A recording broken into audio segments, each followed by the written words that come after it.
नमस्कार, आप देख रहे हैं कैपिटल न्यूज। मैं हूं प्रफुल्ल गिरी। आमतौर पर यह माना जाता है कि उच्च शिक्षा व्यक्ति के व्यवहार, सोच और सामाजिक जिम्मेदारी को बेहतर बनाती है।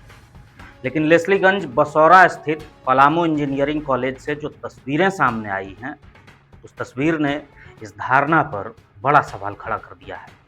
पहले इन तस्वीरों को देखिए। टूटी हुई कुर्सियां, बिखरा पड़ा किचन का सामान और परिसर में झड़प करते हुए युवक। ये तस्वीरें किसी सड़क छाप उपद्रवियों की नहीं, बल्कि इंजीनियरिंग की पढ़ाई पूरी कर चुके छात्रों के हैं। जानकारी के मुताबिक पलामू इंजीनियरिंग कॉलेज से इंजीनियरिंग की पढ़ाई पूरी कर चुके पहले बैच के कुछ छात्रों ने कॉलेज परिसर स्थित कैंटीन में जमकर हंगामा किया और तोड़फोड़ मचाई। मामला केवल नोक-झोंक तक सीमित नहीं रहा, बल्कि कुर्सियां तोड़ी गईं, सामान अस्त व्यस्त किए गए और माहौल तनावपूर्ण बन गया। अब सवाल उठता है कि आखिर ये विवाद इतना बढ़ा क्यों? जानकारी के मुताबिक फाइनल ईयर के छात्रों को प्रोजेक्ट कार्य सौंपा गया था। कॉलेज सूत्रों की माने तो कई छात्र बिना अपने सुपरवाइजर को सूचना दिए लंबे समय तक कॉलेज और प्रोजेक्ट गतिविधियों से दूर रहे। इसी बीच कैंटीन शुल्क को लेकर विवाद शुरू हुआ। छात्रों का आरोप है कि जब वो उपस्थित रहे ही नहीं तो कैंटीन का शुल्क देंगे क्यों?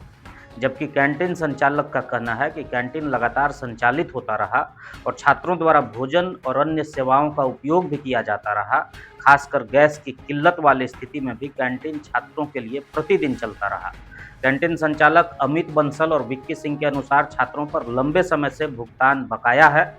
उनका कहना है कि विवाद सुलझाने के लिए बातचीत का रास्ता भी अपनाया गया। कॉलेज प्रबंधन की मौजूदगी में छात्रों के प्रतिनिधि मंडल, कैंटीन संचालक के बीच वार्ता हुई, जिसमें एक सहमति भी बनी। बताया गया कि कैंटीन संचालक ने विवाद खत्म करने के उद्देश्य से करीब 30% राशि छोड़ने पर भी सहमति जता दी, ताकि मामला शांतिपूर्ण ढंग से सुलझ सके। लेकिन समझौते के बाद भी कुछ छात्रों ने कथित रूप से एकजुट होकर हंगामा शुरू कर दिया और स्थिति बेकाबू हो गई।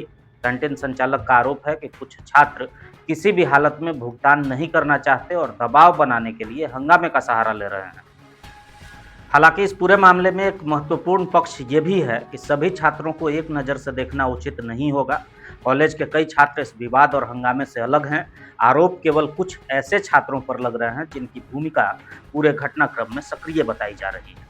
अब सबसे बड़ा सवाल ये है कि क्या इंजीनियरिंग जैसी उच्च शिक्षा हासिल करने के बाद भी विवादों का समाधान हिंसा, दबाव और तोड़-फोड़ से निकाला जाएगा?